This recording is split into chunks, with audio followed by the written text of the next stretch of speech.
어느 책에서 제가 이전에 읽은 내용입니다.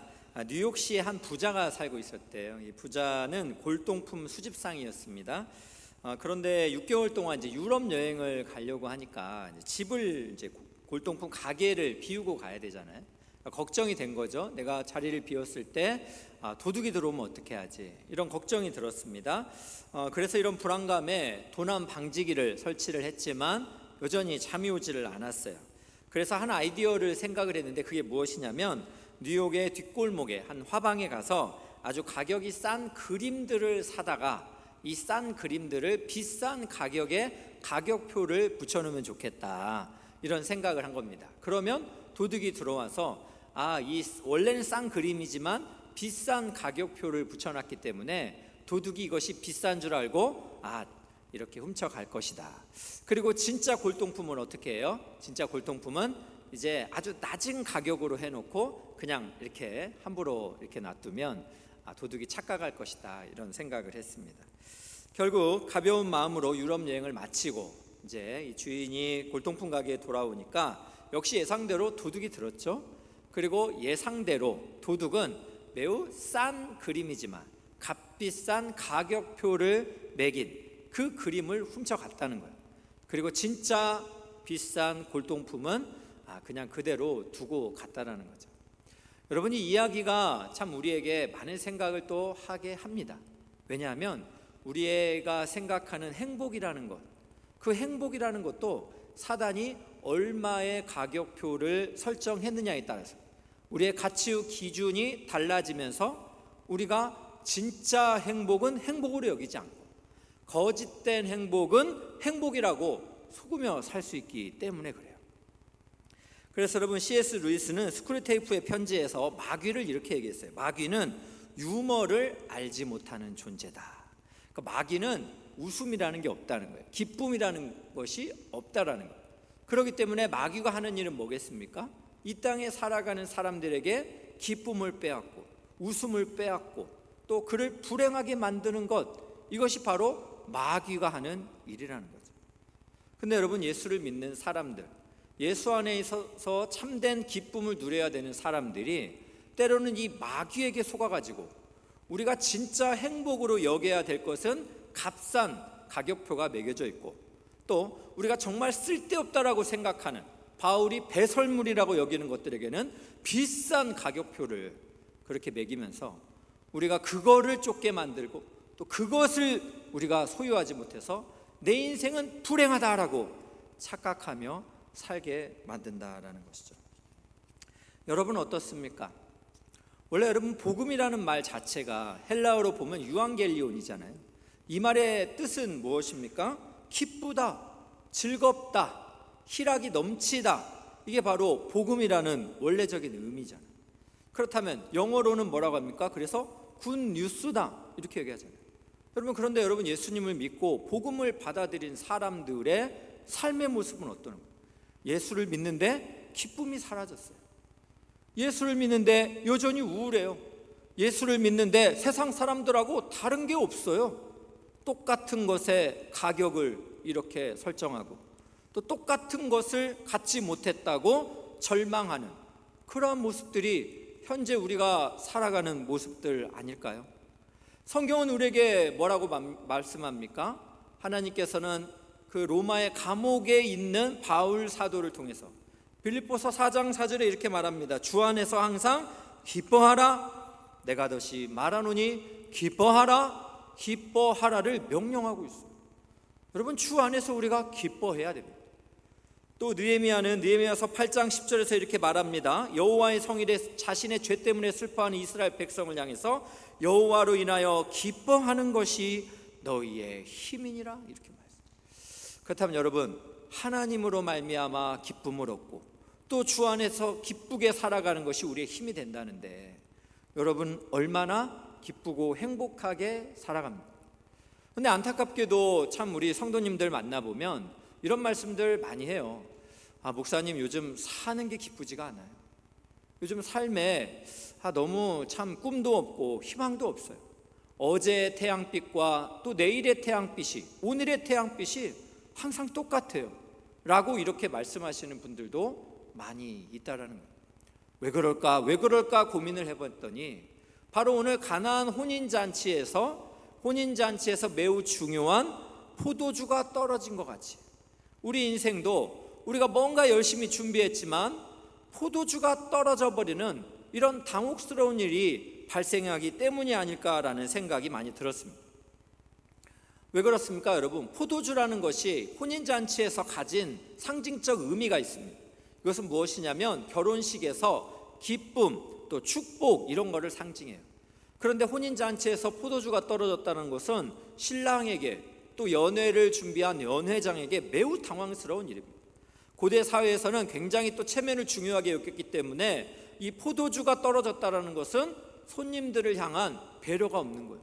또 대접의 마음이 없는 거예요. 그래서 굉장히 수치를 받을 수 있는 결혼식의 기쁨의 잔치가 아니라 오히려 슬픔과 절망과 원망의 소리를 많이 들을 법한 이런 일이 발생한 거예요. 여러분, 이것을 보면서 우리 인생하고 좀 비슷하지 않습니까? 신랑이 이렇게 연애에 베풀 포도주를 준비하는 것처럼 우리 인생도 뭔가를 노력을 해보고 뭔가 좋은 결과들을 기대하지만 우리 인생은 한계가 있습니다. 또 우리가 참 인정할 수밖에 없는 여러 가지 연약함들을 직면합니다. 포도주가 떨어진 인생처럼 우리도 이렇게 당혹스러운 그런 일들을 겪다 보니까 우리도 우리가 가져야 될 복음 안에서의 기쁨을 놓쳐버린 게 아닐까요? 많은 사람들이 이러한 절망적인 환경 속에서 무기력함을 느낍니다. 예수를 믿고 있는 사람은 하나님을 의지하면서 용기를 내서 달려가야 되는데 예수를 믿는 사람도 이런 일들을 겪게 되면 무기력해요. 일어나려고 하지도 않아요. 또 어떤 사람들은 자기 연민에 빠지기도 합니다. 자기 연민이라는 것이 뭐예요? 삼자의 시선으로 자기를 보는 거잖아요. 그러면서 불쌍하게 여기는 거예요. 세상의 모든 슬픔은 내가 다 안고 있는 것처럼. 이 세상에서 나보다 더 슬픈 사람이 있으면, 아픈 사람이 있으면 나와봐. 그러면서 자기를 쓰다듬으면서 어떠한 시도도 하지 않는 것, 여러분 자기 연민 아닙니까? 그러다 보니까 뭔가 문제가 해결이 됩니까? 예수를 믿는데도 왜 우리는 이렇게 무기력하고 또 자기 연민에 빠져 있고 기쁨을 상실하는 삶을 살아야 할까요? 오늘 우리는 가나안의 혼인잔치 안에 담겨져 있는 우리가 기쁨을 회복해야 될 것들이 무엇인지, 또 어떻게 우리가 그런 것들을 회복할 수 있는지 한 두 가지 정도 묵상하기 원합니다. 첫 번째로, 여러분 기쁨을 회복을 원하신다면 영원한 기쁨을 주시는 예수님을 주목하시길 바랍니다. 제가 언젠가 이런 신문 광고를 봤더니요, 결혼식에 요즘 가면 세대별로 관심사가 다르대요. 그래서 젊은 분들은 이 결혼식을 가면 뭘 많이 보냐면 신부의 화려한 드레스, 그리고 신랑의 멋진 턱시도, 그리고 예식장의 아름다운 조명과 분위기, 이런 것들을 젊은 분들은 많이 본대요. 그런데 나이가 조금 있는 분들은 똑같은 예식장을 갔지만 주목하는 게 다르다는 거예요. 뭔지 아세요? 밥이 맛있나? 밥이 맛있나? 여러분에게 좀 묻고 싶어요. 여러분은 친구들 결혼식, 선배들 결혼식 가면 뭘 가장 많이 보세요? 밥이 맛있나? 그럼 여러분들도 세대가 지금 어느 세대인지, 저랑 비슷한 그런 친구 해야 될 그런 나이 아닐까. 여러분, 우리가 결혼식장만 가도 주목하는 게 다르다는 거죠. 인생 역시 마찬가지입니다. 여러분, 우리가 포도주가 떨어지는 환경에 처하면 여러분 뭘 주목할 거예요? 오늘 요한복음 2장에서는 예수님을 주목하는 분이 있습니다. 누굽니까? 그의 육신의 어머니 마리아예요. 마리아는 이 혼주와 깊은 관계가 있었던 것 같습니다. 그래서 포도주가 떨어지는 환경을 적극적으로 대처합니다. 어떻게 하죠? 예수님에게 말해요. 포도주가 떨어졌다. 그리고 또 하인들을 향해서 뭐라고 말합니까? 예수님이 말씀하시는 그대로 하라, 그대로 하라. 그래서 결국 예수님께서는 하인들에게 그 물을 떠다가 이렇게 연회장에게 갖다 주라 이야기를 하죠. 그런데 여러분, 그 말씀 앞에 순종한 이 하인들이 떠다 준 이 물은 어떻게 됐어요? 포도주로 변화가 됐잖아. 그래서 연회장이 이것을 맛보고 감탄하면서 이런 말을 합니다. 그 말씀이 오늘 10절에 한번 보겠습니다. 말하되 사람마다 먼저 좋은 포도주를 내고 취한 후에는 낮은 것을 내거늘 그대는 지금까지 좋은 포도주를 두었도다 하니라. 이렇게 말해요. 여러분, 우리가 좀 여기서 생각을 해볼 것이 있는데, 이 돌항아리는 정결 예식에 쓰는 물을 담은 항아리예요. 그러니까 유대인들은 이렇게 집에 초대를 받으면 손과 발을 씻어야 되잖아요. 더럽잖아요. 그래서 정결 예식에 쓰는 돌 항아리에 담겨져 있는 물을 이렇게 주면서 그걸로 씻었다는 거죠. 그런데 지금 어떤 일이 벌어진 거예요? 이 돌 항아리에 물을 담으라는 거예요. 여기서 이야기하는 돌 항아리의 물은 상징하는 게 있어요. 그게 무엇이냐면 유대인의 율법과 관습의 옛 질서를 상징하는 거예요. 당시에 유대인들이 그렇게 중요시 여겼던 율법과 관습의 옛 질서를 지금 예수님께서 뭘로 바꿨다고요? 포도주로, 전혀 다른 차원의 새로운 존재로 완전히 바꿔버리셨다라는 것입니다. 그래서 여러분, 이것은 이전과 비교했을 때 비교의 대상이 안 돼요. 물을 조금 더 굽수 좋은 물로 바꾼 게 아니고 물을 어떻게 해요? 포도주, 그것도 질 좋은 포도주, 처음에 있던 것보다 더 좋은 포도주로 바꾸어 버리셨다는 거예요. 여러분, 이게 상징하는 게 있습니다. 그게 무엇이냐면 예수님은 물을 포도주로 바꿔서 사람들에게 기쁨을 주는 존재다라는 것을 나타내고, 또 하나는 뭡니까? 예수님이 하나님의 아들 메시아다라는 것을 나타내는 거예요. 그것을 알 수 있는 방법이 오늘 11절 말씀입니다. 한번 보겠습니다. 예수께서 이 첫 표적을 갈릴리 가나에서 행하여, 표적이라고 말합니다. 여러분, 기적이라고 말하지 않고 표적이라 말했어요. 여러분, 기적이라는 것은 어떤 것입니까? 사람들이 인간의 이성을 초월하는 일을 우리가 기적이다라고 이렇게 말합니다. 그런데 여러분, 하나님의 편에서는 기적이라는 게 있어요, 없어요? 하나님은 모든 것을 할 수 있는 분이십니다. 그분은 전능자이시기 때문에 그분은 말씀하신 대로 이루어지는 거예요. 말씀으로 천지를 창조하시고 말씀으로 이 모든 것들을 세워가시는 분이 하나님이세요. 그러니까 하나님의 편에서, 요한 사도는 지금 하나님의 편에서 일어난 이 놀라운 일을 표적이라고 말한 거예요. 근데 여러분이 그런 표적이 뭐예요? 영어로 보니까 사인이에요. 사인. 뭘 지금 나타내는 것입니까? 바로 사람들은 할 수 없지만 예수님만이 할 수 있는, 하나님의 아들이며 메시아만 할 수 있는 일, 그게 뭐예요? 물을 포도주로 바꾸어 버리는 능력입니다. 이것을 통해서 무엇을 사인하는 거예요? 무엇을 표적하고 있는 거예요? 예수는 그리스도시고 하나님의 아들이고 메시아가 되신다라는 것을 증명하고 있는 것입니다. 여러분, 우리는 이 요한복음 2장의 가나안 혼인잔치에 이 예수님의 이 놀라운 표적을 보면서 우리가 기대해야 되는 것이 있습니다. 그게 무엇이냐면, 요한계시록을 보면 어린 양의 혼인잔치의 신랑 되신 예수 그리스도가 우리를 그 잔치에 초대하셔서 우리를 영원한 기쁨을 허락해 주신다라는 거예요. 여러분, 요한계시록을 보면 우리 주님께서 통치하시는 새하늘과 새 땅에서는 고통하는 것이나 눈물을 흘리는 것이나 애통하는 것이나 다시 슬퍼하는 일들이 없다라고 말씀하셨어요. 우리 주님과 함께하는 영원한 기쁨을 우리에게 주시겠다라고 약속하셨지 않습니까? 그러므로 여러분, 우리는 가나안의 이 혼인잔치를 통해서 이후에 메시아 되신 예수께서 우리에게 베풀어 주실 영원한 기쁨을 기대하면서 이 땅에서 어떠한 고난과 힘겨운 일이 있다 할지라도 그 기쁨을 소유한 자로서 그 기쁨을 빼앗기지 말고 우리가 감사와 찬송을 드리는 그러한 삶을 살아야 된다라는 것입니다. 그런데 여러분, 어떻습니까? 실제로 우리 삶을 보면 제가 참 작년에 등록하시는 성도님을 만났어요. 성도님이 강남에서 이렇게 좀 귀한 일을 하시는데 이제 만나는 분들이 좀 이렇게 재력가들이 좀 많으셨나 봐요. 그런데 그분들하고 이제 술을 이렇게 한 잔, 두 잔 하면서 이분이 참 이런 생각이 들더래요. 이 사람을 만나면 이 사람의 고민은 뭐냐면 건물을 하나 가지고서 두 개를 가지고 못해서 굉장히 괴로워하고, 저 사람을 보면 자동차가 이건데 더 비싼 자동차를 소유하지 못해서 괴로워하더라는 거예요. 그러니까 이 성도님이 이 이야기를 들으면서 여러분 참 웃기는 이야기잖아요. 네? 뭐 건물 하나 있고 비싼 자동차 하나 있으면 모두가 부러워하는 대상 아닙니까? 그러나 인간의 만족은 끝이 없다라는 거예요. 건물을 하나 가지고서 내가 그때 그 건물을 못 샀던 것이 너무나 슬픈 거예요.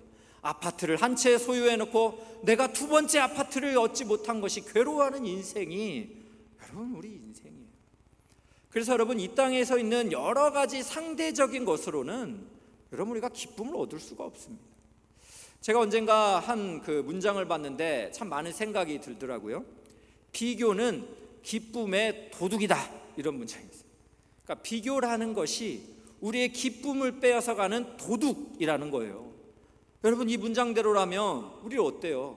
우리에게 기쁨을 빼앗겨가는 많은 것들을 생각해 보면 우리가 세속적인 사람들이 가지고 있는 기준, 그 기준으로 서로 비교하고 또 나는 누구보다 조금 더 가져서 우쭐하고 기쁘고 또 나는 저 사람보다는 더 조금 못 가져서 슬프고 괴로운 거, 이것이 예수를 믿는 사람들에게도 나타나고 있는 너무 부끄러운 모습들 아닙니까? 만약 여러분 우리도 이런 기준을 가지고 살아간다면 누가복음 15장에 나오는 큰아들과 우리도 다를 게 없어요. 누가복음 15장에 보면은 여러분 아버지가 나오죠. 그리고 집 나간 탕자 이야기가 나옵니다. 집을 나간 탕자가 다시 아버지 품으로 돌아왔다 해서 돌아온 탕자다 해서 줄여서 뭐라고 합니까? 돌탕이다, 이렇게 말합니다. 돌탕이다. 돌아온 탕자예요. 네. 그런데 여기에는 탕자가 한 명 더 있어요. 누구예요?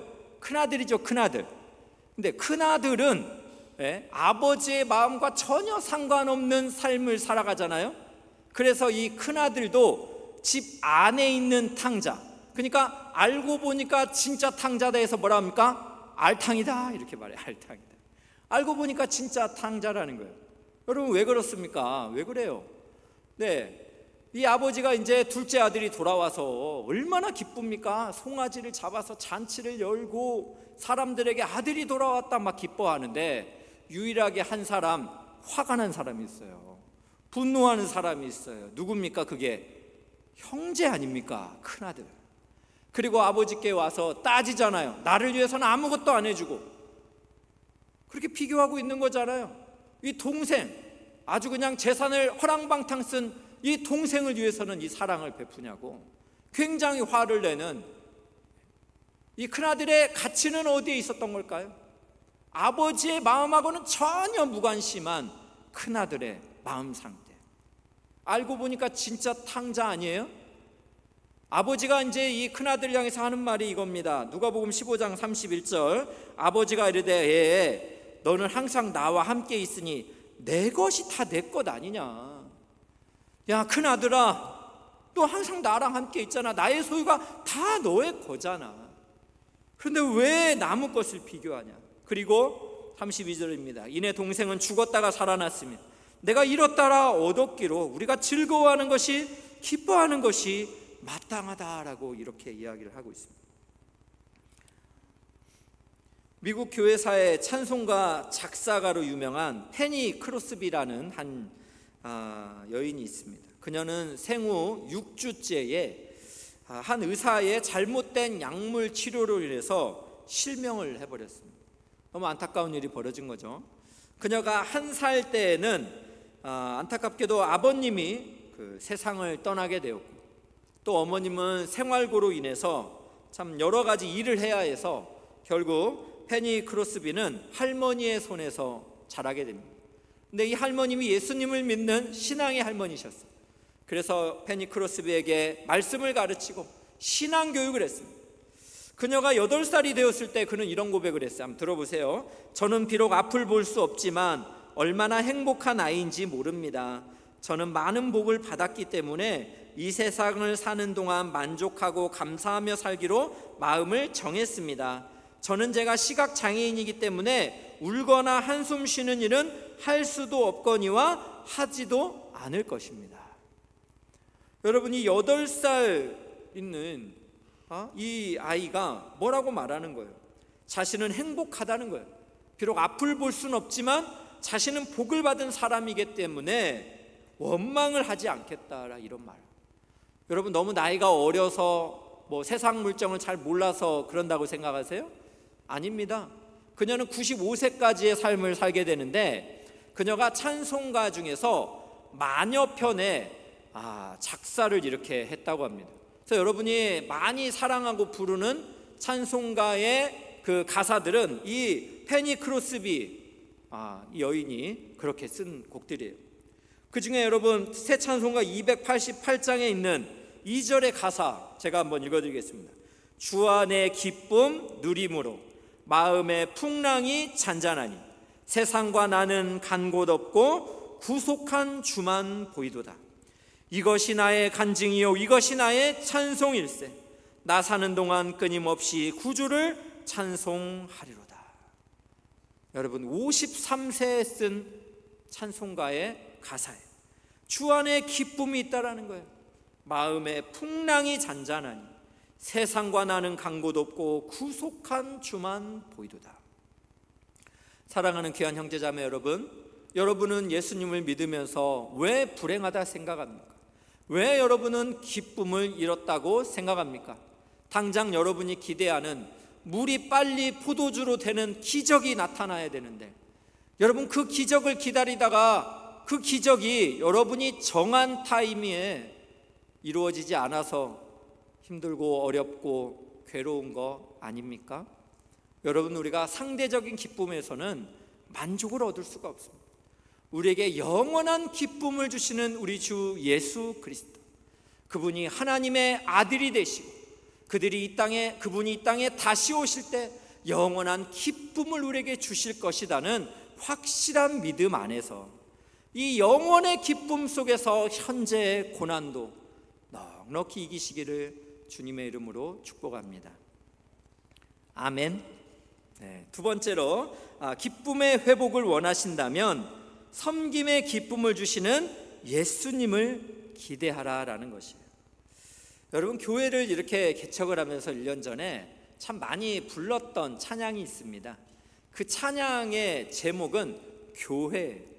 그런데 가사가 참 너무 좋았어요. 사람이 넘치기보다 사랑이 넘치는 교회. 또 두 번째 가사는 뭐예요? 섬김을 원하기보다 섬김의 기쁨을 알아가는 교회. 얼마나 여러분 좋습니까? 섬김을 원하기보다 섬김의 기쁨을 알아가는 교회. 하나님 정말 이런 교회 되게 해주세요라고 얼마나 기도하며 또 동역자들하고 함께 준비했는지 몰라요. 1년이 이렇게 지나가면서 이 말씀을 준비하면서 제가 거꾸로 되돌아보았습니다. 나는 섬김을 받기를 원하고 있는가? 섬김의 기쁨을 알아가며 행복해하고 있는가? 여러분은 어떻습니까?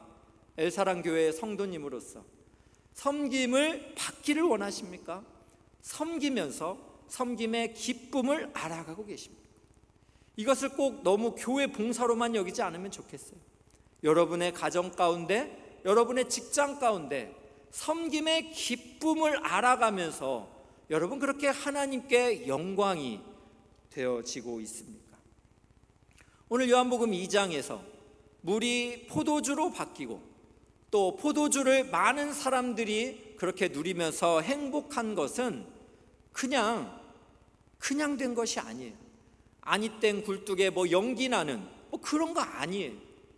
수고가 있었습니다. 누구의 수고죠? 물 떠온 하인들의 수고가 있었다는 거예요. 여러분 이 돌 항아리에는 100리터 정도의 물이 담긴다고 합니다. 근데 여러분 이 돌 항아리에 물을 담으려면 요즘 가정처럼 수도꼭지 틀면 물이 콸콸콸 나오는 그런 시대가 아니잖아요. 우물까지 이 돌 항아리 무거운 것을 들고 가야 됩니다. 그리고 우물을 길러서 물을 100리터 정도 담아가지고 또 이 혼인 잔치까지 다시 가지고 오는 이런 수고들을 해야 되는 거예요. 또 여러분 어떤 수고를 해야 됩니까? 예수님 말씀했잖아요. 떠온 물을, 아기까지 가득 채운 물을 지금 사람들에게 갖다 주는, 연회장에 갖다 주라는. 그러면 이 지금 하인들은 어떻게 됩니까? 물을 지금 갖다 주는데 어떻게 되는 거예요? 우리 속된 말로 물 먹이는 그런 거예요 지금. 물 먹이고 있는 거예요 지금? 안 되잖아요. 그러면 무슨 지금 포도주는 안 주고 물을 갖다 주면 무슨 일이 벌어지겠어요? 그런데 그대로 해라는 마리아의 그 당부도 있었고, 또 예수님의 말씀에 이들이 순종해서 정말로 물을 이렇게 갖다 줍니다. 그때 놀라운 하나님의 역사가 일어났고, 그리고 연회장은 이 포도주를 맛보면서 굉장히 기뻐했어요. 손님들과 함께 나누면서 모두가 즐거워했습니다. 그런데 모두가 아무도 모르는 거예요. 이 기쁨이 어디서 왔는지, 이 기쁨이 어디로부터 시작되었는지 아무도 모르는 거예요. 그때 여러분, 연회장이 한 말이 있습니다. 한번 9절 보겠습니다. 연회장은 물로 된 포도주를 맛보고도 어디서 났는지 알지 못하되 물 떠온 하인들은 알더라. 연회장이 말한 건 아니었네요. 9절이 정말 정확하게 이야기합니다. 물로 된 포도주를 맛보고도 연회장은 어디서 났는지 알지 못하는 거예요. 누구만 알았다고요? 물 떠온 하인들만 이 기쁨을 알았다라는 거예요. 그래서 여러분, 이전에 이찬수 목사님은 이 말씀을 어떻게 표현을 했냐면, 이 하인들의 섬김의 기쁨은 물 떠온 하인들만 아는 기쁨이다라고 이렇게 표현을 했습니다. 여러분, 그렇습니다. 물 떠온 하인들만 아는 기쁨이라는 게 있는 거예요. 아무도 이 기쁨이 어떻게 시작되었는지, 이전보다 더 좋은 양질의 포도주를 맛보게 됐는지 그들은 알 수 없지만 섬기는 이들만 알 수 있는 비밀이 있는 거예요. 여러분, 또 어떤 역사가 일어났습니까? 오늘 11절을 보니까 이렇게 말씀합니다. 예수께서 이 첫 표적을 갈릴리 가나에서 행하여 그의 영광을 나타내심에 제자들이 그를 믿으니라. 여러분, 물떠온 하인들의 이 순종을 통해서, 이 섬김을 통해서 어떤 역사가 일어난 거예요? 예수와 함께 있는 제자들이 예수를 믿기 시작했다라고 말을 하고 있습니다. 여러분, 이것을 우리가 잘 생각을 해본다면 우리의 섬김의 수고를 하나님은 재료 삼으셔서 많은 사람들에게 기쁨을 허락해 주신다라는 거예요. 그러므로 우리는 여러분, 정말 우리가 많은 사람들, 또 귀한 한 분 한 분을 섬기는 이 섬김을 여러분 너무 힘들어하지 마시고 도망쳐서는 안 되는 거예요. 여러분, 지난주에 세례식이 있었습니다. 1, 2부에서 좀 잘 못 보셨을 텐데 세례식이 너무나 은혜로웠어요. 그래서 세례식이 마치니까 어떤 성도님이, 목사님, 저도 세례 다시 받으면 안 돼요? 이렇게 물어보시더라고요. 온 성도가 막 축복해주고 기도해주니까 너무 감격스러웠던 것 같아요. 그런데 참 이 세례식이 저희도 참 가슴 벅찼던 것이, 개척을 한 지 1년이 이제 넘었잖아요. 그러니까 작년에 우리 교회에 와서 등록하신, 전도되어서 처음 예수를 믿게 된 그분이 학습 세례 받으시고 지난주에 세례를 받으신 거예요. 그러니까 얼마나 기쁘겠어요. 그래서 이분에게 물 세례를 드리고, 그리고 이제 함께 예배를 올려드렸는데, 어제는 이제 가정사역부 사역이 있었습니다. 제가 그 가사부 사역에 이렇게 갔더니 이렇게 세례받은 이분께서 이제는 가사부에 참 봉사자로 이렇게 토요일 날을 하나님께 하루 종일을 드리고 있는 것을 보면서 얼마나 참 감동이 되었는지 몰라요. 여러분, 이분이 예수님 앞에 나오기까지 누군가 전도한 사람들, 이 전도한 사람들은 더더욱 얼마나 기뻤겠어요. 또 한 분의 우리 자매님이 계셨는데, 이 자매님도 세례를 받으면서 참 기뻤습니다. 왜냐하면 이 자매님을 처음 전도한 분이 있는데, 분당에서 산후조리원을 들어갔다가 산후조리원 동기인 거예요. 그래서 그때의 예수의 복음을 전하고 교회로 인도를 해서 지난주에 세례를 받은 거예요.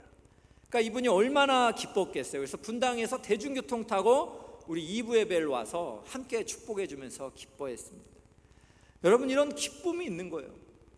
지난주에 또 어린이 예배가 있어가지고 초등학교 5학년에게 이제 어린이 세례를 주고 이제 본당 앞에서 그 아이를 만났습니다. 오늘 세례식 어땠어? 라고 물어보니까 이 아이가 저한테 이렇게 말합니다. 목사님, 하나님께 조금 더 가까이 가는 것 같았어요. 여러분, 우리 엘사랑교회 주일학교 수준이 이 정도예요. 초등학교 5학년이 세례식 마치고 오늘 어땠어? 물어보니까 하나님께 조금 더 가까이 가는 것 같았어요. 같아서 좋았다. 여러분, 이렇게 참 누군가의 섬김을 통해서 하나님은 지금도 많은 열매들을 맺어 가신다는 거예요. 그렇기 때문에 여러분, 우리는 섬김을 포기해서는 안 됩니다. 특별히 저희 엘사랑 교회는 학교를 임대해서 예배를 드리기 때문에 여러분, 참 많은 동역자들의 수고가 있어요. 저는 오늘 말씀을 준비하면서도 우리 귀한 참 섬기는 형제 자매들이 많이 생각이 났어요. 어떤 형제 자매는 저희 교역자보다 일찍 출근하는, 거의 동시에 오는 참 우리 동역자들이 있고, 또 예배가 마치면 땀을 뻘뻘 흘리면서 정리를 해주는, 또 지금은 우리 찬양팀에서 또 뒷정리를 많이 도와줘서 얼마나 고마운지 모르겠습니다. 그런데 여러분, 이제 여름이 되고 더워지잖아요. 또 사람은 언제나 항상 새로운 것에 가슴이 뛰지만 루틴한 것에 의해서는 실증을 많이 느끼는 존재예요. 한계 효용의 법칙이라고 있잖아요. 처음에 초코파이 하나 먹을 때는 너무너무 행복하죠. 그래서 군대에서 초코파이 하나만 줘도 너무너무 그냥 할렐루야 외치다가 자대에 가서 초코파이 주면 이제 무슨 말을 해요? 제가 초코파이 한 해에 영혼을 팔고 교회를 갈 수는 없습니다, 이렇게 말하죠. 네. 아무도 안 웃네요. 네. 여러분, 사람은 참 이렇게 실증을 많이 느껴요. 그렇기 때문에 섬김이라는 것도 처음엔 하나님 때문에 기뻤는데 시간이 지나면 지날수록 지치기도 하고, 또 여러 가지 시험도 들고, 또 여러 가지 마귀가 우리의 웃음을 빼앗아 가잖아요. 특히 관계를 얼마나 건드는지 모르겠어요. 지긋지긋합니다. 지긋지긋. 마귀가 우는 사자와 같이 삼킬 자를 찾는 데잖아요. 우는 사자면 어떤 사자예요? 배고파가지고 우는 거잖아요. 그러면 어떻게 달라드냐는 거예요. 전에 동물의 왕국을 봤더니 어떤 분이 그런 얘기를 하죠. 동물의 왕국을 잘 보면 이 사자 같은 포식자들은 막 소리를 으르렁 내면 이 그룹에서 살짝 이렇게 혼자 자기 길 가는 동물이 하나 보인대요. 그러면 어떻게 해요? 그냥 번개같이 쫓아가가지고 그냥 확 목덜미를 물고 그렇게 식량으로 채운다는 거죠. 여러분, 사자들이 우는 사자처럼 이렇게 달려들면서 우리의 기쁨을 빼앗아가고 있는데 여러분의 영혼을 왜 그 사자에게 내주고 있습니까? 여러분, 오늘 예배하는 귀한 여러분들이 정말 주 안에 있는 기쁨을 회복할 수 있기를 진심으로 축복합니다. 또 섬김의 자리에 있는 우리 많은 동역자들이 누가 알아주지 않아도, 제가 모르고 또 전도사님이 모르고 뭐 동역자들이 알아주지 않아도 하나님이 나를 귀하게 여기시잖아요. 하나님이 나를 보고 계시잖아요. 그 하나님을 향한 분명한 참 소망 속에서 여러분의 섬김을 포기하지 말고 끝까지 잘 이루어 가시기를 주님의 이름으로 축복합니다. 오늘 예배하는 귀한 우리 형제자매 여러분, 더위가 왔습니다. 이 더위에는 뭐가 많이 생각이 나세요? 여름이니까 아이스 커피가 생각나세요? 여름이니까 여러분 많은 짜증나는 일들이 많을 것입니다. 그때마다 여러분들이 기쁨을 빼앗기지 말고 오히려 예수 안에 있는 영원한 기쁨, 또 그것을 주시는 예수 그리스도, 또 우리의 섬김을 통하여 열매를 맺어 가실 예수 그리스도, 그분을 주목하고 그분을 기대하면서 여러분 기쁨의 삶을 그렇게 이어가시기를 주님의 이름으로 축복합니다.